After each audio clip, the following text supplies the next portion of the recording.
afternoon, ladies and gentlemen, and I welcome all of you back to another Rage video where this afternoon, ladies and gentlemen, going through our journey once again of basically every single national anthem on Earth. We are now, we've sort of gone a little bit, because in the last two videos we talked about more Scandinavian, Northern European countries in Estonia and Finland. And now we're going to travel basically on the other side of the planet as we go into the southern African nation of Botswana. Now, what's very interesting, there was some very interesting things about Botswana I did manage to actually find out in preparation for this video. Now, normally I wouldn't really do that, only because I kind of want to go into a lot of things blind, and by doing that, there's a lot more to learn about it, and there are obviously some things you're just not going to get right on the very first try anyway. Because I know, again, trying to get my head around there's so many different types of tribal languages is going to be a bit of an interesting decision in itself. But what I do know might possibly make up for perhaps a certain lack of knowledge about Botswana.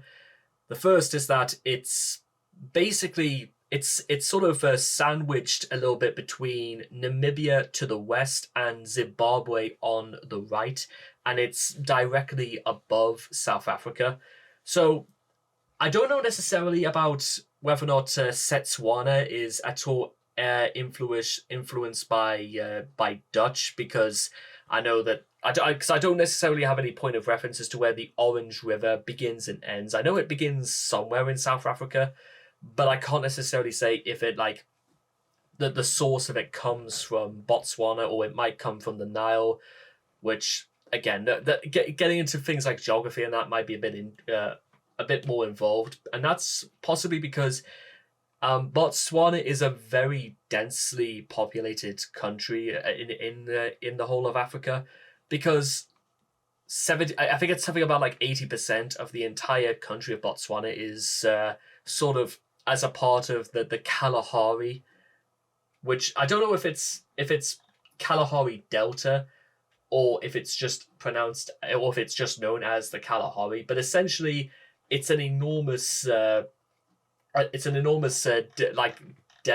desert, which is sort of almost, well, not so much desert, but it's almost succumbed to enormous wildlife, from wild rhinos and bamboo snakes, thick-tailed scorpions, lions, and of course the most dangerous creature of all, the honey badger.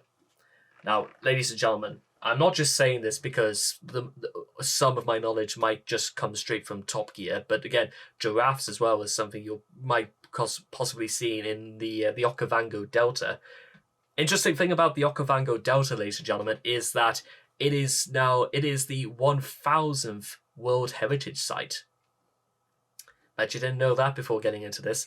But anyway, the honey badger. Now listen, ladies and gentlemen, and this is very, very important. A honey badger does not kill you to eat you. A honey badger will tear off your testicles.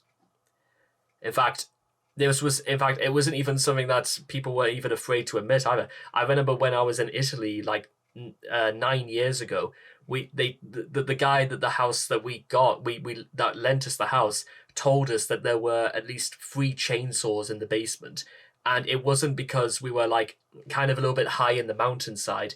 It's not just to fend off against, wild dogs. The wild dogs were not, dangerous whatsoever. And it wasn't just to fend off bears either, even though we never encountered any such bear of the like. The most in terms of bears, the only bear we ever encountered when we were in Italy was this really tall, quite old, very hairy American from Michigan. But no, we didn't encounter any bears. But they did tell us that there might be a honey badger on the loose somewhere, and we were just outside the town of Picinisco. But no, we never encountered any honey badgers when we were in Italy. Why they bother calling something like that the honey badger is something I just don't understand. Why not just call it, again, the badger of death? Because that's exactly what it sounds. Now, with that being said as well, That's just about all I have to know about this so far, apart from things like the Boer Wars, and apparently there was also the colonization of Botswana was somewhere, and I think like possibly late 19th century, because I do know there was apparently a special stamp which has both pictures of Queen Victoria and Elizabeth II on top, but I can't really point to anything else. But getting back to the matter at hand, the national anthem, first adopted into Botswana in 1966, and it's also okay. I have absolutely no idea how I'm meant to pronounce this, but it is translated to "Blessed be this noble land," which again is, by the time I come, if there is any natives of Botswana who happen to be watching this, I am going to make a promise that I will spend quite a bit of time trying to learn how to pronounce certain things by learning the languages, or specifically the ones that you're more likely to see for the sake of this video, because tribal languages is something I never thought I would like be in a situation to see for myself. And I will say as well, I quite like the flag of Botswana, and how it reminds me a lot of the flag of Estonia, except it's more sandwiched with white and black and with a blue background. And also the idea of like even zebras holding a horn, and is that meant to be like a lily of some kind? Or again, I'm not necessarily big on germology or plants for that matter. And even having a tribal shield is quite good. I'm not entirely sure what having gears is representative of, but I'll find out. I can say that much. But with all that being said and done, if you guys want to check out the original video for yourselves, links will all be in the description down below. Let's begin. And please rise for the national anthem of Botswana.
I like that, ladies and gentlemen. I like that. It's again, maybe it's just one of those sort of things that it kind of does actually. Speaking of the flag of Estonia, it almost actually kind of brings to mind our fatherland of joy and happiness a little bit, in how they describe Botswana as essentially a gift from God, and that the call and the message is very simple: is that we must work together, not fight each other. We must work as men and women, and we must work to keep our land safe and precious. And I really, really like that. And I don't necessarily know. No, I do know. It's something, again, I've always tried to like make mention of this whenever I do these videos, is that the reason why I'm even bothering to do this at all is because actually there's something undeniably important about pride, about where you come from, wherever it may be in the world. There is some hope to given to people that there is something deeply important about where you come from and what it might all mean for you, because we all have very different interpretations and beliefs about what our homeland truly means to us and where we come from. And again, it's sort of one of those things because, listen, being born in the United Kingdom does not necessarily mean that, well, again, God Save the King is, again, one of those sort of things I just roll my eyes at, because I think it's, if you want an idea about what I think about the national anthem of the United Kingdom, I think it's outdated, it's where it's time for a change, basically, as far as like a proper national anthem. Maybe not something that might not, rival La Marseillaise or Colombia's national anthem anytime soon, but something that almost reflects that nobody calls any other person master, that there's something to look forward to, there's something to be cherished, and there's a reason to continue to work hard, that this land has been a gift from us, and if we inherit the earth, then we must keep the earth safe for the next generation. And that level of like hope and optimism is sort of alive a lot in Botswana's "Blessed be this noble land," because with Botswana being home to vast levels of wildlife, again, if I ever go and visit Botswana myself, or the rest of Africa for that matter, I want to be able to actually see an elephant up close. I want to see a giraffe up close. I want to see a rhino up close, not just see pictures of them. I want to, because again, it's just I think it's more important than I'm probably making it sound, but there's so much of this world that is so beautiful and so deserves to be seen and experienced, that I at least want to take the first steps in knowing perhaps maybe what each nation sounds like, or even one better, what they're trying to convey the impression of if you ever come to Botswana or Estonia or Afghanistan or South Korea. There's something, again, we should be learning how to work together, not fight each other. It's never really been the sort of thing I've been against ever since, and I have no reason why I should be against it in any other shape or form. So hopefully I've sort of tried to convey the right impression, and blessed be your noble land, people of Botswana. And I'll make sure, again, when it comes to doing the translation video, which you can find on Raging Reality International, there's going to be quite a level of improvement in terms of actually learning to speak the language. That should be pretty fun. Yes. So anyway, I hope all of you guys have enjoyed this reaction video to Blessed Be This Noble Land, the national anthem of Botswana. Please make sure to leave all your thoughts and comments in the comment section down below about what you guys felt of Blessed Be This Noble Land for yourselves, and I cannot wait to see all of you guys again in the next video. Take care, and bye-bye for now.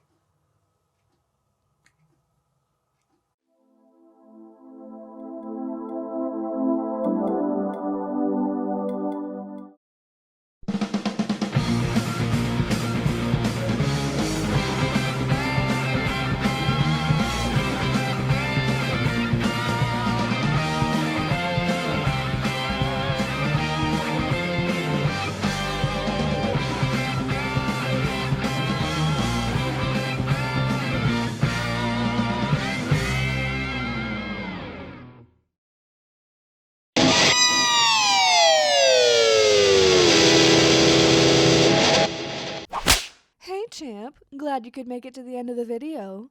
I'm super glad you cared this much. If you could do me a great favor and like this video and subscribe to my guy right here. He didn't want to say it himself because he knows I say it way better. Till next time. Mwah!